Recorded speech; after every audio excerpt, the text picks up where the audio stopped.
This one's about protection priorities for different clients. So I'll put a little title up for you. We're talking here about protection here again, and we're talking about priorities. There you go, protection priorities. Because as we've seen for different clients, people have a need for protection. We just talked about that. And they have a need for protection in a number of places. We talked about that as well. So they have, for example, they have the need to replace an income. Okay, so replace an income. People have that need, don't they? And replace an income in the event of illness. So that's the income protection insurance. People have a need for a lump sum on death, to pay off the mortgage, to pay off the next of kin, and to provide income to replace salaries as well. People have a need for capital in the event of a long-term illness. So not only do they have an income in case of illness, they have a need for capital if they're ill as well. They have a lump sum in the event of death, which we talked about as well. They have a need to repay a mortgage as well. There you go, put mortgage in there. And if you think about it, people have a need for IHT as well. So they're sort of needs that we've talked about on a few occasions already. So if I just put a line along there, and these people have these needs. Now, what we need to be comfortable with though is what types of people have these needs. It's all a bit stereotypical really. We're talking here about stereotypes of customers. And the book has a very stereotype list of typical people. It's a bit old-fashioned really. I think the world's changed. People are very different, aren't they? So they have the young person left college, they have the new family, etc., etc. And I'll put those down for you because we need to be aware of what they are, but we need to also be aware that people are very different nowadays. So what have we got along here then? Well, we've got the typical single person then, the single person straight out of uni or college or whatever, they're at work, they're single, and you as a mortgage broker might be talking to them about a mortgage possibly. Then you have the couple, the young couple, effectively, two people getting together to buy a property. Maybe you'll be talking to them at some point as well. Then you have the young family. Let's put that in there for you. The young family, who are typically a couple, and the couple has young children. It's a very typical generalisation, isn't it? Then they like to call it, well, I call it the empty nester. There we go, the empty nester. This is the older couple whose kids have disappeared, bounced away. And then you have the retired dudes who have retired, they've stopped working, and they're enjoying their life. Now that's quite an old-fashioned way of looking at things, let's be honest about it really, because you can have all sorts of people having different needs. A lot of empty nesters now. This is couples in their 40s and 50s still have kids living at home. We're having a dinner party in a couple of weeks' time, and we've got some friends coming around same age as us, and their two kids still live at home. Hello, what's that all about? They're not empty nesters. They're not far off retirement actually, these two, and their two kids are living there because they're very comfortable. And actually, if truth be told, the parents actually love them being there, and why not? Who doesn't want their children living with them a long way? So these are a bit stereotypical really. But the point is though that we need to be aware of typically what needs do people have. So I'm going to get my little red pen now, so we can take a look at this graph here. Don't you just make this out really.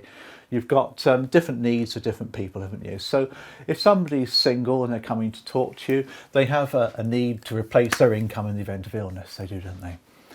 Do they have a lump sum need in the event of death? Well, not really, but they do need to have the mortgage covered. Even if they're single, they need to have the mortgage repaid on death, because the mortgage itself may well be inherited by their next of kin along with the property, and the mortgage debt will still need to be serviced even if the person's died. A lot of people don't remember that. Single people, of course, generally have mum and dad as next of kin. The mortgage goes into their estate, so does the house, and the house might take a while to sell to pay off the mortgage. And mum and dad are going to be lumbered with a mortgage to pay for a while. They may feel obliged to do so. For a couple of quid a month, you'll have that mortgage paid off. A lot of single people don't appreciate that. But they don't have a need to have a lump sum in the event of death just to replace income, because they're gone, aren't they? Do they have a need for critical illness? to repay the mortgage? Well, they certainly do, but do they have a need for additional money to pay for adapting house and stuff like that? Arguably they should as well. Do they have an IHT need? Well, they do, but they're not going to think about it at such a young age. They probably haven't got much of an estate, have they? A young couple coming through to you as well. The young couple would certainly have a need to pay off the mortgage because that's what you're arranging for them. Would they have the need to replace their income on death? Possibly. Possibly. It depends how much they rely on each other's incomes. So they might have a need for that. One might be dependent on the other. But arguably if the mortgage is repaid, the other one could probably afford the bills. Replace an income illness? Yes, they do. Everybody has that need, whatever their age, unless of course they have massive payments from their work. If they're ill for a long period of time, they'll need to have their income replaced. So young people certainly need that. It's quite cheap at that age as well. A young family has similar needs. Of course they have a need to repay their mortgage. Of course they do. Do they have a need to replace income in the event of illness? Yes, they do as well. But now they need a lump sum as well to start providing for income to replace the lost salary, because they've got kids now, of course, and the idea with kids is they rely on both salaries to bring up the family. If one salary goes through death, then the other one's going to suffer. Even if the mortgage is repaid, they're going to struggle. So they need some more to cover off the income that's been lost. They definitely have a need for that one. Do they have a capital need in the event of illness? Then arguably they should as well. I think these people do as well. But again, can they afford it? That's the issue there, isn't it? Because at the end of the day, it comes down to affordability now. Are they going to be able to afford everything, or should they look at the priorities? Because we'll have a quick look at priorities in a second. Empty nesters still have a need for private insurance. They also have a private medical insurance need, possibly, comes in now. They'll start to think about being fixed up privately in the event of illness as well. They still have a mortgage need. Of course, they've still got a mortgage, probably not much to go, typically. Do they have a critical illness? Yes, they do as well. They're also starting to think about inheritance tax as well at that age. So that's certainly a need. Do they have a need for a lump sum in the event of death? Well, the kids have gone now, so probably not, but you need to look at the situation, don't you? The last one, they're retired, which you can't quite see there on the live stream, but the retired people don't really have an awful lot of these needs now because they've got a state pension or private pension or company pension, which doesn't stop really. Well, it stops in the event of death, but it doesn't stop in the event of illness, so they won't need that. Will they need a lump sum in the event of death? Probably not. Critical illness? Well, yeah, they could do with that, but it's going to be extremely expensive, and their pensions will be paid anyway. The mortgage is gone anyway. They probably have an inheritance tax need. So you can see how people's needs change as they get older and their situation changes. That's really the key to that particular example that I've given you there.